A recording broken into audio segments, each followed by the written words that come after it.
fushi buɗe ki mintini kar da ki cuɗanye mun kashi ko da kuɗi in jikin kashe so hidima zaki yi mashi shi na taho in sanar miki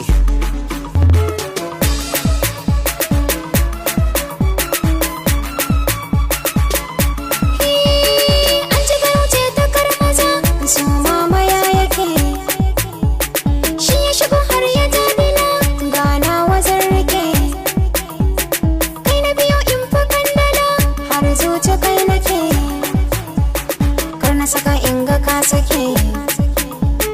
kar wata ya ta yi farmaki ka ji kalami da